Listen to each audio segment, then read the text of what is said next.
Գիտրիչը ուզում է միայն այնպիսի մարդիկ, որոնք չընդդիմանան իր որոշումներին եւ ամեն ինչին ասեն ամեն։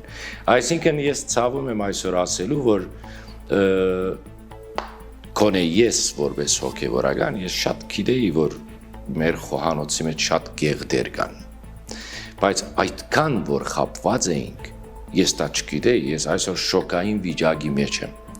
Եվ ասում եմ, որ եթե ես այդքան խապված էի, այդքան բան իմանալով հանդերձ, հավա մեր խեղճ ու գրակ ժողովուրդը, որ գնում էր միամտաբար սրանց ծերն ու ոտքներ համբուրում, օրհնություն էր ստանում, արդյոք մեր ժողովուրդը ինչպիսի հոգեվիճակ է ապրում։ Բայց նրանց կողքին նաև մենք ունենք մի այլ տեսակ ժողովուրդ, որը մինչև այսօր իմանալով այս բոլորը, իրենք դակավին միևնույն գեղձ խոնարհությունն են ցուցաբերում սրանց նկատմամբ։ Հիմա նրանք էլ պատճառներ ունեն, կամ որովհետև պատկանում են այսինչ կամ այնինչ կուսակցության, կամ որովհետև փողեր են ստանում, որպեսզի Գդրիչի կողքի լինեն եւ նրան պաշտպանեն։ Հավանիչ տեսանյութը եւ բաժանորդագրվիչ նորությունները բաց չթողնելու համար։